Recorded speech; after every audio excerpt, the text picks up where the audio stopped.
Hey, hello and welcome. My name is Miss Tina, and you are watching Squaziland, the occasional dose of my reviews, reactions, and opinions. And now I'm going to tell you all about my favorite chapters of 2024. Well, first of all, let me tell you that this was a good year for One Piece fans since Egghead Island just finished and Elbaf arc has just started. And what can I say? It has been a great year for us. Less chapters than usual, but I think in 2023 we had 32 chapters as well, which included my favorite chapter, The Death of Nefertari Cobra. I think that was a great chapter.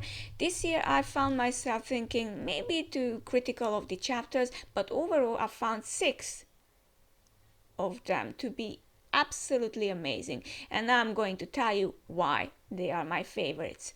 Can't wait to see them. And you know what? Let's just get started. On the 6th place, we have chapter 1124. Close Friends or Best Friends is the title. This chapter was amazing for many reasons. For example, we start off with Vivi's and Morgan's, they're picking on each other. Why are you doing this? You're a liar. You do this, you do that. And I really like that they are arguing. And, in the background, Wapol is like, you know what, Vivi-chan, maybe you shouldn't. And it's so One Piecey. I really like that. And also, this was a chapter when Luffy and Co were actually on the giant ship. Luffy woke up, things have happened. I don't necessarily agree with all of them. Lilith being alive, that's cool, but all of them, all of the Vegapunks being alive, that's a bit weird. But overall it was a great thing to see Luffy and Co on the ship, on the giant ship, and there were great panels. So them celebrating together with the giants, especially the last panel, I think it was superb, and I really liked Robin on the last panel. I think she sitting there was just absolutely amazing. She had a new view, she had a new look, and I really dig that. Not her haircutting moment, but this was one of my favorite chapters on the 6th place. But why has it earned it? Because of Kizaru. Kizaru is one of the best characters of this year, and him arguing with Akainu, and it's like, you know what, Akainu? You can do me a favor. I really love that Kizaru, he did what he was told to do. And, Akainu was trash talking to him like, you don't know, I hope you are not lazy, and I hope you are not just lying around somewhere and you do your job. And it's like, Kizaru is like, I just killed my best friend for the job. Don't tell me I'm not doing my job. Wow. It was seriously one of the greatest character moments of the whole year altogether. And my appreciation for Kizaru as a character just grew. He's a full-fledged admiral from A to Z, and I really love that. And it's one of One Piece's strong points that it has characters. Kizaru is just a side character, but so well built up that it was amazing. Also, on the side note, Sentomaru escaping and crying was a very nice touch to this chapter. Number 5 is chapter 1110, Planetfall or Starfall. It was a chapter where we were introduced to all of the Gorosei in their demon forms. Wow, great panels. I mean, Luffy as 5th year Luffy or Nika Luffy or whatever you want to call him, facing off against these demons. What a chapter, oh my god. And what a panel, what a view. It was amazing. It was really amazing. And on the top of that, Nasjuro actually looked sensational and scary at the same time. It was brilliant. Also, there was a very cool panel of Zoro sort of defeating Rob Lucci. We all have our opinions on that. It's not the high point of the chapter, but I really loved that panel where Zoro just cuts him. That looks very sick, and it was really great. But the cherry on the top was really Dory and Brogy just barging in and helping Luffy, meeting up with him one more time. It's heartwarming, and that Planetfall thing, them all appearing there, amazing. Also, that Sanji actually told that Zoro is a burden because he's still fighting Rob Lucci was funny as heck. So it was a good chapter, and wow. On the 4th place, we have chapter 1111 And 7, which is I've Been Looking for You. This chapter had everything and even more. I don't know why it's not in my top 3, but somehow it got around number 4. I don't know. I actually forgot, because when I see all the lists I have made, that the giants appeared and they fought, and many giants were actually there, and Bonnie is really realizing that Luffy is Nika and he's fighting, and I've been looking for you, and she had found him, and it was really truly great. And also Sanji blocking Kizaru's light, amazing. The power of love, but still it was amazing. And not only that, Luffy did punch Saturn as well with amazing skills, and the panels look gorgeous as well. So I think it deserves the 4th spot for sure among the 33 out of 32 chapters. And also this chapter had Katarina the One and Van Ogre, and they actually appeared. They actually, Katarina the One actually touched Saturn, which makes us think what happens, what did she copy, what did she have. We don't know it yet, and we know that each has a special bloodline. I don't know if they refer to the D family line or something more. It's it's still debatable, but Caribou also appeared, and he's like, you know what, I'm going to tell you all of the secrets I have learned, and he has tons of secrets that he knows. So my God, can't wait. It's a key chapter. It truly is a key chapter this year, which will bring us to many things to come. And by the way, Catherine and Devon and Van Ogre saying that they want the world and Teach wants the world. Wow. Cool chapter indeed. Number 3 is chapter 1125, What Death Means. This chapter has death in it. Not just one, not just 2, or maybe more. Well, this chapter really was great, and it deserved the 3rd spot in this list because of the following. First of all, we get to see Saturn actually lamenting about what he has done and the mistakes he had made, and he even had a flashback of MF, and he's like, you know what, Saturn is still curious. He's still a scientist. Even though he's evil, of course he's evil, but he was still a scientist and said, you know what, Emma should stay because he's interested in it. He wants to make a weapon out of it. He respected the science of the old times. So it was his mistake. Of course, he had to deal with his mistake, but before that, he really goes at the vice admirals. You don't know nothing, you are bad, you don't go to Elbaf, now it's not worth it, etc., etc. And then he gets killed off by Emu, basically. Wow. It was really interesting to see everything coming together, and his sort of painful death is, I think it's worth the wait, because we know how much damage and pain he inflicted on our beloved character, so it was natural that he gets some of these bad deaths, so to speak. Also in this chapter we get to see the Celestial Dragons actually complaining, why can't we do this, why can't we do that, and we get to see their lives too. It's sort of interesting.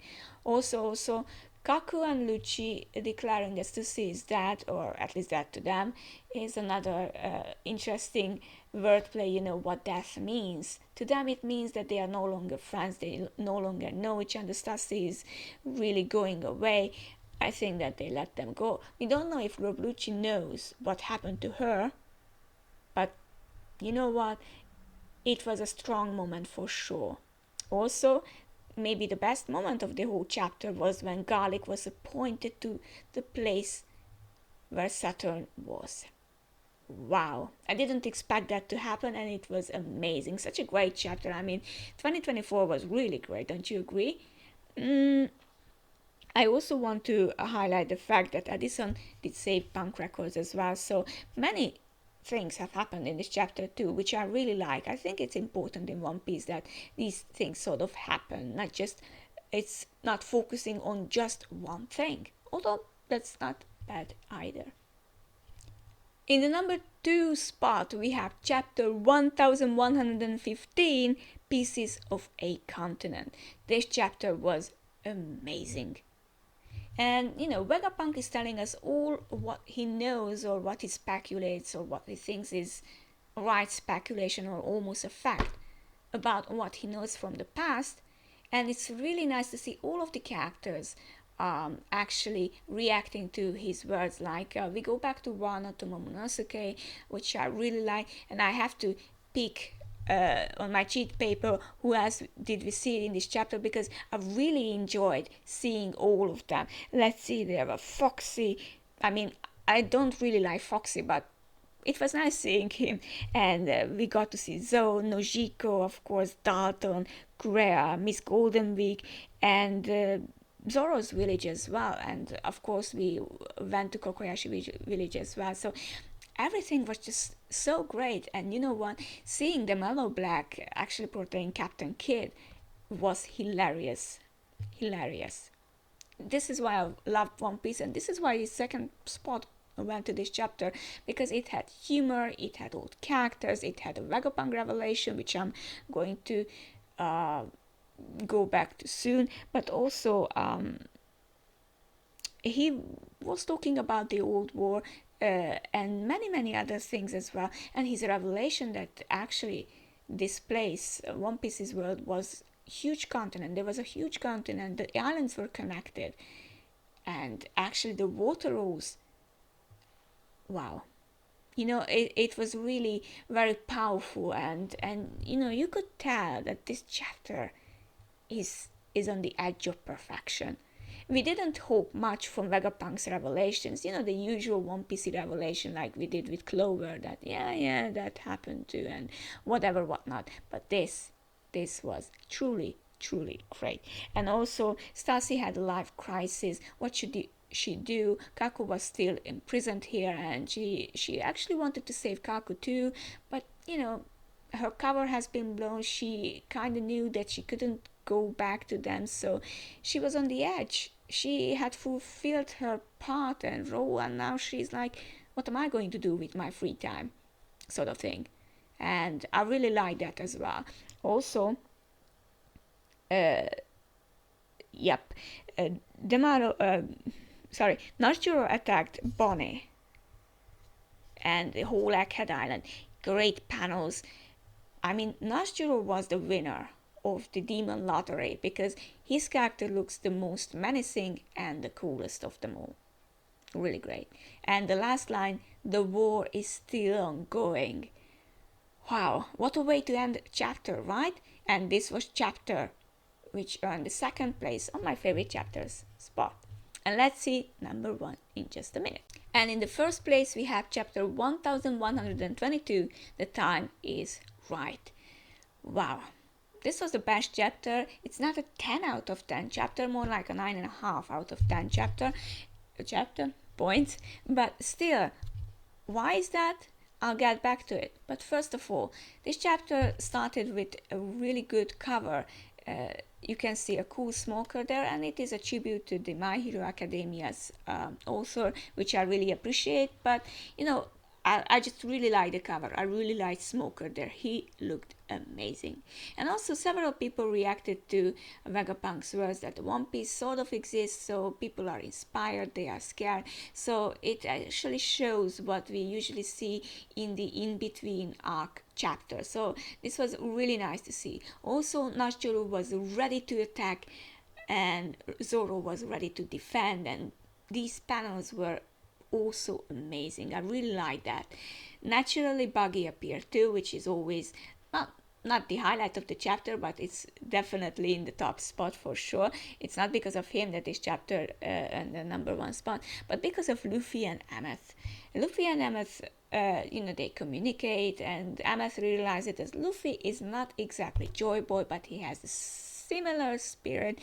And it was nice to see how they communicate and how they just, they just talk and they just do what they do. And and actually Ameth used Haki, Joy Boy's Haki from the past. Jaw dropping. Seriously jaw dropping. Amazing. And it was really crazy and it was really cool. I really liked it. And this Haki sent back the rest of the crew. I mean, the demon crew from the Celestial Dragons, and they are like defeated and they are back in their sort of office-like thing, and I think which one of them was actually waiting for them, like, you are back too. What happened? They all felt the strong Haki, and Emu was shocked even. Brilliant. And also we get to see the first flashback of Joy Boy and Emmet, and I think it was incredibly touching and interesting, and I cannot wait to see that in anime too. The only negative thing about this chapter for me was Kobe. Kobe saying that I must stop Luffy in achieving his dreams. Come on. That was a negative. I have to give that a negative point. But you know what? The Bash chapter deserves at least a bit of negativity. But overall, I think Amos was one of the best characters, new characters of this year, and he really deserves that spot because such a great character. Who knows what happened to him? Maybe he's sort of like Frankie, or even more, or less, or so nice to see so many things. And maybe you have noticed that I haven't had a best chapter from Elbaf arc. It is because they weren't as good. I haven't seen a truly great Elbaf chapter yet. I really like Elbaf. The introduction was good. Loki is amazing, so I'm looking forward to great chapters. But so far, I haven't seen that extra chapter. We got to see Elbaf, and that's cool. We got to see giants, that's cool. There are some revelations, and they are also very cool, but not as cool as these 6 chapters. What are your favorite chapters of 2024? Please make sure that you actually tell me about it in the comment section, because I'm really interested. You know what? I actually will go and check it out how other reactors thought of this year's chapters, because I wanted to check it out as well, because I'm really interested in it. Thank you very much for being here with me in 2024, and I hope to see you again in 2025.